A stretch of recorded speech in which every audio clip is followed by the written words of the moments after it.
সালমান শাহ তো একটা big name, এটা আসলেই সবার জন্যই অপূরণীয় ক্ষতি। উনি যদি বেঁচে থাকতেন ডেফিনেটলি আমরা আরো অনেকগুলো ভালো কাজ পেতাম। আমি মনে করব উনি অনেক আগে সময়কে জয় করেছেন। উনি ওনার সময়ের চাইতে অনেক বেশি অ্যাডভান্স ছিল। তার স্টাইল, তার অ্যাক্টিং, তার প্যাটার্ন সবকিছুতেই আসলে উনি সময়কে অনেক আগে জয় করেছেন। একদম ওনার মতো না হলে ওনাকে অনুসরণ করে তো আরো কয়েকটা মানুষ তৈরি হতো।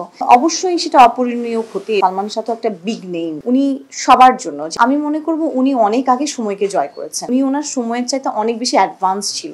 তার স্টাইল, তার অ্যাক্টিং, তার প্যাটার্ন সবকিছুতেই আসলে উনি সময়কে অনেক আগে জয় করেছেন। উনি যদি বেঁচে থাকতেন ডেফিনেটলি আমরা আরো অনেকগুলো ভালো কাজ পেতাম। একদম ওনার মতো না হলে ওনাকে অনুসরণ করে তো আরো কয়েকটা মানুষ তৈরি হতো। অবশ্যই সেটা অপূরণীয় ক্ষতি। সালমান শাহ আসলে আমি যতটুকু, আমরা যেহেতু ওভাবে করে সালমান শাহকে পাইনি, কিন্তু উনি এমন একজন মানুষ, উনি আসলে কোনো সময়কে বেঁধে মানে উনি সবার জন্য। যেমন আমরা সালমান শাহের কাজ পরবর্তীতে তো দেখেছি, তাকে নিয়ে আলোচনা হয়েছে, তাকে ফলো করেছি, তাকে নিয়ে এত এত কথা সব কিছু দেখেছি।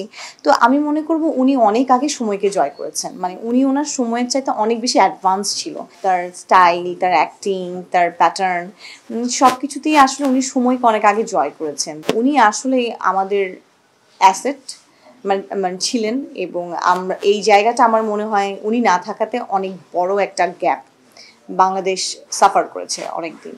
উনি যদি বেঁচে থাকতেন ডেফিনেটলি আমরা আরো অনেকগুলো ভালো কাজ পেতাম। উনি যখন একজন রোল মডেল সামনে থাকে তখন তো আরো অনেকে কাজ করতে আগ্রহী হয়। ওনার মতো হয়তো আরো একদম ওনার মতো না হলে ওনাকে অনুসরণ করে তো আরো কয়েকটা মানুষ তৈরি হতো, আরো কয়েকজন আসতো।